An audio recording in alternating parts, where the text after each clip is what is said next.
સમાચાર વડોદરાથી કે જ્યાં ગટરમાં ફસાતા શ્રમિક અને કોન્ટ્રાક્ટરનું મૃત્યુ થયું છે। વાઘોડિયા રોડ પર હિમાલયા પાર્ટી પ્લોટ પાસેની આ ઘટના છે। ગટર લાઇનની કામગીરી દરમિયાન શ્રમિક ફસાયો હતો। શ્રમિકને બચાવવા જતા કોન્ટ્રાક્ટર પણ ગટરમાં ફસાયો હતો। ગટરના ઝેરી ગેસના કારણે શ્રમિક અને કોન્ટ્રાક્ટરનું મોત થયું છે। ગટરની કુંડી તોડીને બંનેના મૃતદેહ બહાર કાઢવામાં આવ્યા। પોલીસે બંને સમગ્ર મામલે વધુ કાર્યવાહી હાથ ધરી છે।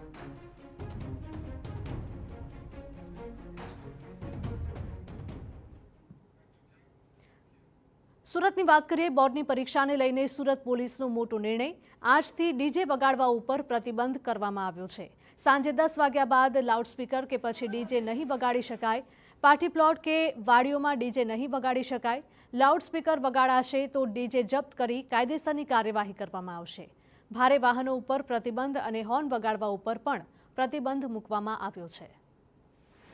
ધોરણ 10 અને 12ની જે બોર્ડની એક્ઝામ આવી રહી છે તેને ધ્યાનમાં રાખીને સુરત ટ્રાફિક પોલીસ દ્વારા એક જાહેરનામું બહાર પાડ્યું છે અને જે પાર્ટી પ્લોટ જે સંચાલકો છે તેમને કડક સૂચનાઓ આપવામાં આવી છે। તો આપણી સાથે ટ્રાફિક ડીસીપી જોડાયા, તેમની સાથે વાત કરીશું। સાહેબ, જે રીતે એક્ઝામ આવી રહી છે ને તેને લઈને હવે પોલીસ કઈ રીતે એક્શન મોડમાં અને વિદ્યાર્થીઓને ટ્રાફિકમાં અગવડતા ન પડે તે માટે કઈ રીતનું આયોજન?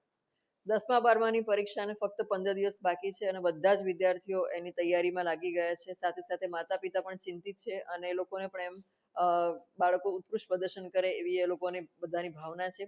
જેને ધ્યાને રાખીને અત્યારે સુરત શહેર પોલીસ દ્વારા એક જાહેરનામું બહાર પાડવામાં આવ્યું છે કે 10 વાગ્યા પછી કોઈ પણ પાર્ટી પ્લોટ્સમાં મોટેથી ડીજે અથવા તો કોઈ ઇન્સ્ટ્રુમેન્ટ વગાડવામાં આવશે તો એને જપ્ત કરવામાં આવશે।